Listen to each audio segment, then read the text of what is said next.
Gbadebo Rhodes-Vivour, the 2023 Labour Party gubernatorial candidate in Lagos, has raised an alarm in a post on X, stating that the primary cause of flooding in Lagos is the reckless sand filling of the city's water bodies and wetlands. He warned that this development practice will not only lead to massive flooding on the Lagos mainland, but is also responsible for displacing indigenous communities that have resided in those areas for over 200 years. Fortunate as well that this is going to lead to the displacement of a community that's over 200 years old. And this is also very unfortunate because when you look at how the case against Lagos State government and their handling of the funds that were meant to enrich the people of Ibejuleki that were displaced for the Dangote refinery land, how that has been handled. And again, another indigenous community of Lagos, the Igbo people especially, that have been here for over 200 years, about to be displaced with this development. That's not going to take anything of their care, their welfare, the work that they do. Nothing. They're just going to be displaced. This entire community is going to be displaced based on development. And when you see what they're building here, nobody in this community can afford to live here. Again, development should not be at the detriment and exclusion of the indigents and of the people of Lagos. Lagos does not have to be a Dubai if some percent of the people cannot afford to live in Dubai. All right, Gbadebo Rhodes-Vivour has raised this concern, and I'll take some reactions. This is from Wale Adeshina, who wrote, "The Lagos government is prioritizing profits over people, sand-filling wetlands for luxury developments, while ignoring the devastating floods and displacement of indigenous communities is irresponsible and inhumane."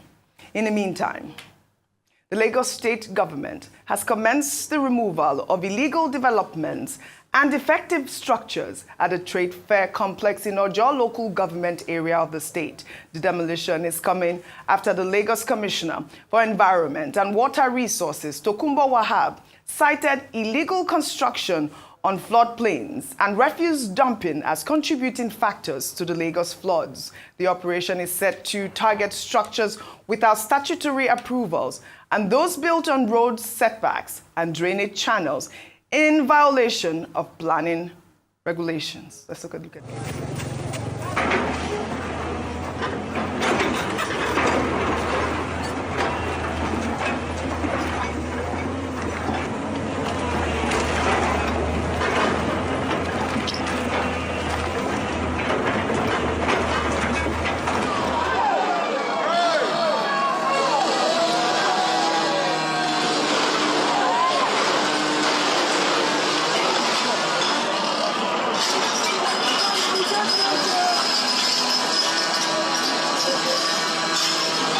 Is the trade fair complex.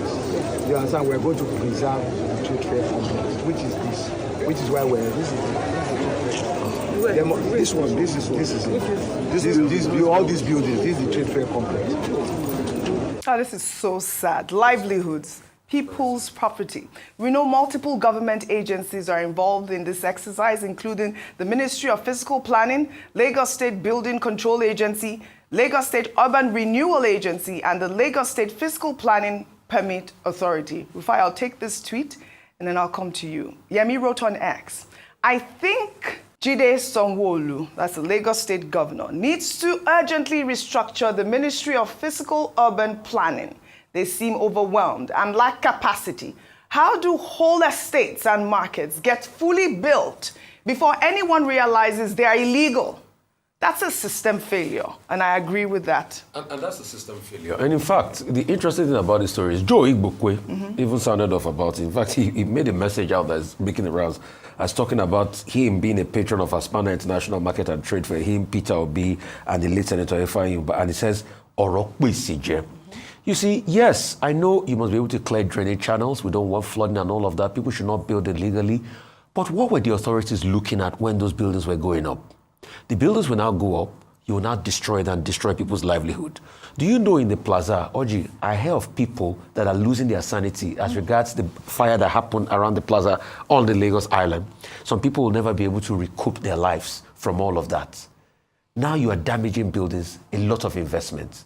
That's why people are already putting a lot of ethnic dimension into it. I don't want people to put ethnic dimension into it. Yes. But it's very sad because these traders are from a certain part of the country and these buildings were approved before they built. Yes. And now you are pulling it down.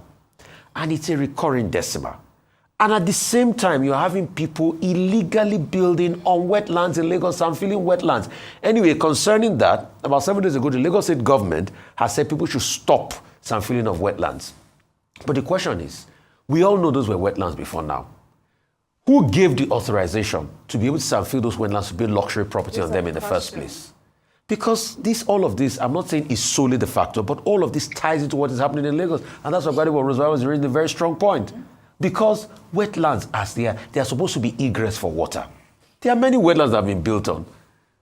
Tell people, Audrey, to tell you the history of this same, this estate, Parkview today. It was supposed to be one of the biggest wetlands in these areas, in these areas of the island. But it's been built on today. And that's why what happened in Parkview happened. Yes. Around where we have to be dolphin today. Have you ever wondered why that place was called Dolphin Estate? Because you used to have school of dolphins. Yes. Move through that waterways, but everything has been blocked because of all they want to do expansion and make money. So please, and hope the property is demolished. People will actually get some level of help. Or compensation of some sort. I mean, because they're destroying livelihoods. Yeah, this is the same Lagos you're saying is fit for investment. I was going to say, lots of people actually, especially Nigerians in diaspora, are saying that they're reluctant to invest because of what they're seeing being reported. Whereby you can wake up one morning and your investment has been demolished. Yes, this is unfair. Like I said, all of those ministries are involved in this demolition. What was happening? What was the process? This is the same question we ask every time we take a demolition story. Yesterday, Rufai, you weren't here. We also talked about the fact that, people in Lekki are complaining that maybe the coastal highway is causing the flooding. And that's the sort of investigation that we need to hear. Because they're saying that, the coastal highway lacks drainage, but we know that...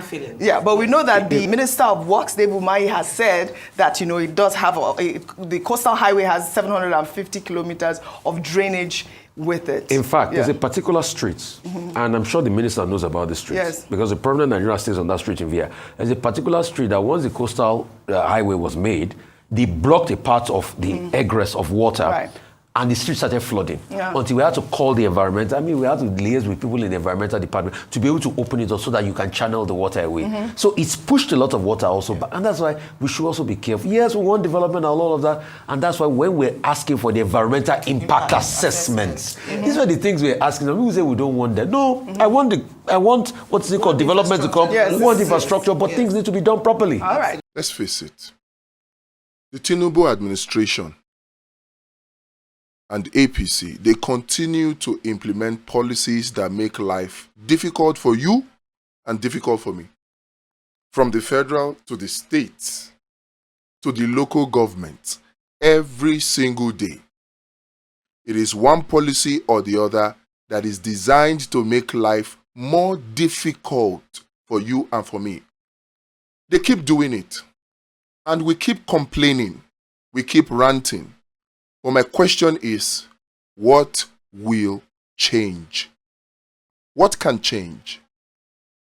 Will Tinubu suddenly become born again and turn over a new leaf, become a new creature, and start implementing policies that will make life easy for Nigerians just because Nigerians are complaining? Before you answer that question, remember, Tinubu himself has said, no matter how much you complain, no matter how much you protest, he will continue his policies. He said it with his own mouth. He said it about subsidy removal. He said it about electricity tariff. In fact, he said it that you have abused him on social media and he has left social media for you. Even though you and I know that is not true. His minions, his stooges, his rabble-rousers, they have taken over social media with propaganda. But he said he has left it. So do you think that honestly, the draconian policies of Tinubu and the APC from federal to state and local government, do you think that our complaining as Nigerians will lead to any change from the Tinubu administration? Will things get better, or will they continue to get worse?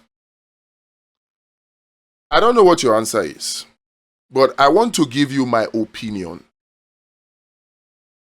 From the things that Tinubu has said himself, and I was telling my neighbor yesterday, Tinubu is loyal to where he feels his support is from.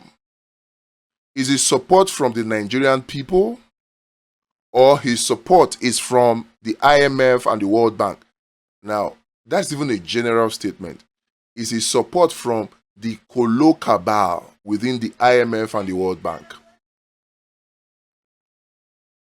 It doesn't matter how much we cry, how much we rant on social media.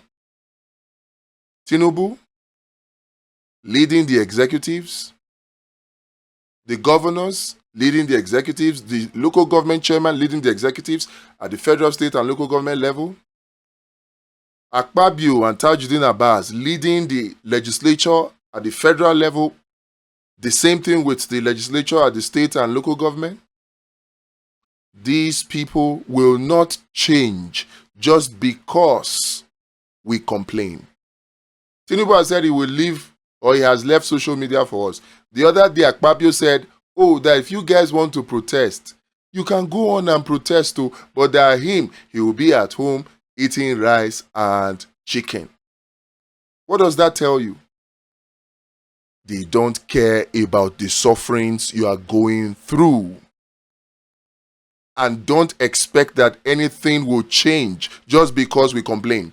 We have to take our destinies in our hands. And it is not a violent revolution that is required. You know why? Violent revolutions are an 18th century solution. And the oppressors of today, they have mastered the art and science and craft of violent revolution.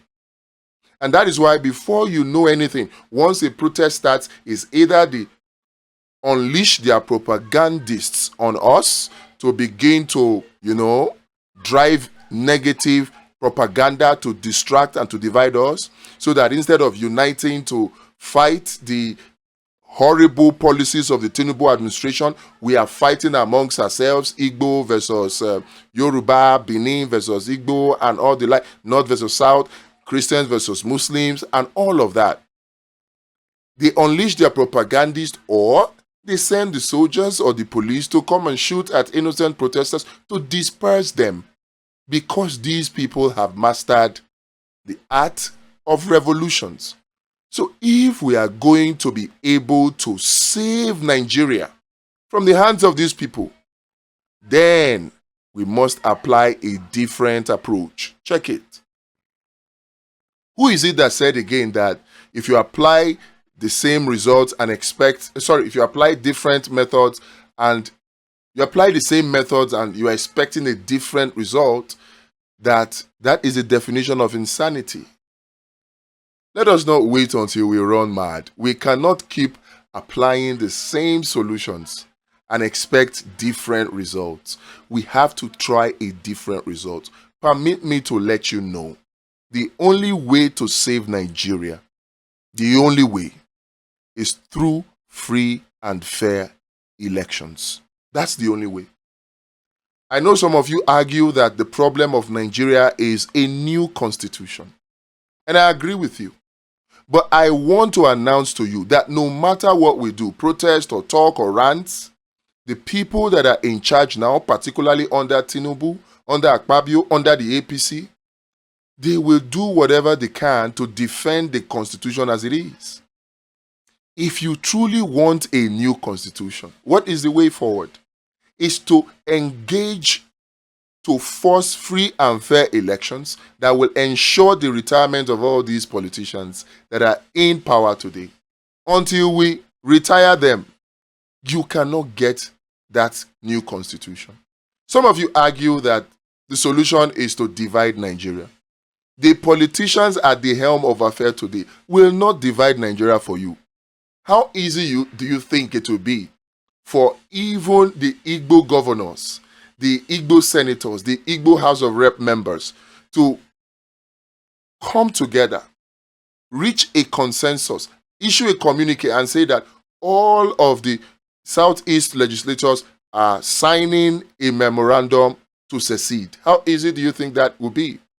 It should be easy, but I can tell you that it will be easier for the camel to pass through the eye of the needle than for the current Igbo leadership to do that kind of thing. They won't. So if you feel that division or secession is a solution, the current crop of leaders cannot give that to you. The only way you can get to divide Nigeria or to secede is to ensure that we have free and fair elections. Because that way, you bring in a new crop of leaders that will now decide and rearrange the constitution. They will re-agree on terms and conditions. And if there is equity, there will be no need to secede. So whether you think that we need a new constitution or that we need division or secession, the only way to achieving it is not to talk more to the same people that are pretending to be asleep. They will never wake up. It will just be like we are flogging a dead horse. It can never rise. The only way is free and fair elections. That's all. Some of you may argue again and say that, no, true federalism, devolution of power, state police, these are the things that we need. These are the solution. In fact, some of you can throw in there resource control or regional resource control. Let every state or region manage their resources. Yeah, fantastic idea. But one question, who will implement it? You know, it's easy for us to rant, and the people in government right now, are they moved by our ranting in any way? Are they? The only solution is free and fair elections. Whatever you think the solution to the problems of Nigeria is, let me know in the description. And let us reason together and see if you can get that solution through the current crop of leaders in the National Assembly or in the executives or even in the judiciary. We need free and fair elections. Now, how do we get free and fair elections? We were hoping that by now we would have had electoral reforms. Remember, what was the whole essence of pushing for electoral reforms? Is to guarantee free and fair elections. That's all. But how are we doing with the electoral reforms? Are we making any headway? The proposals that even INEC made to the National Assembly, is there real-time transmission of results in there? Real-time mandatory collation of results in there? No. So, is it likely we get the electoral reforms that we need? The answer is no. Now, if we don't get electoral reforms, like some people are suggesting, is the right thing to do simply to boycott the election of 2027? Would that not be giving voter apathy on a platter of gold to Tinubu and the APC? Is that not what will be happening? Is that what we want? Is voter apathy not one of the secret superpowers that the APC and Tinubu are looking for that will possibly help them rig the elections? If Nigerians come out in their millions, hundreds or tens of millions, 90 million of us, they say, that have registered, will it be easy for the APC or anybody to rig the elections in 2027? It will not be. Could this be the reason why they are struggling so hard to make sure that Nigerians give up? As a result, they are now pushing the propaganda that the 2027 election is already rigged or that the results are already written. And so some even activists are now saying, oh, if there's no electoral reforms, then there's no point participating in that election. Would that be a right approach? I don't think so. What then is the right approach? Project Ego. That's the right approach. Polling unit marshal, 600,000 Nigerians strong, and votewatch.pro. That is the combination that will really give Tinubu sleepless nights. That is the combination that will guarantee that the elections of 2027 is free, fair, and credible. Why? How? Because with these 600,000 polling unit marshals, across all the 179,000 polling units in Nigeria, think about it. If we get these 600,000 polling unit marshal, it's a question now, and they are dedicated and committed, and they get the results from the polling units like the law requires them or encourages them to do, and they take the pictures of the Form EC8A pasted on the walls in their polling unit, and they upload it to the website, the application, votewatch.pro. And the results are online, real time, even before they leave the polling unit to the World Collation Center. Do you think that INEC will still be able to rig the elections? This is the only way to guarantee free and fair election. PU Marshal, votewatch.pro. I urge you to join us to make this solution work. Nobody will talk about this solution because it is not a trending topic. But it is a solution that all Nigerians need to hear. So I will encourage you to join us. We need off social media campaign, awareness campaign. We need finance for it. We need people, volunteers for it. So the one that you can do, please do. If you can volunteer, join us in this network to create an awareness that will guarantee free and fair elections in 2027. If you cannot join physically, let your donation speak for you. This is the best way to contribute, to invest your money in a way that guarantees a country that works for your children and your children's children. Free and fair election is the only way forward. It doesn't matter how much we rant on social media. These, I don't want to call them devils, but somebody even argues that calling them devils will even still be putting it lightly. These people that have held Nigeria by the jugular, they won't let go of it unless we take a different approach. And that is the PU Marshal and Project Ego, and votewatch.pro of Project Eagles. Guess what? There are two other solutions of Project Eagles that will keep Tinubu awake and will guarantee free and fair elections in 2027. I'll talk about them later. But for now, join us in the awareness campaign for Project Eagles. Yes. God bless you as you join.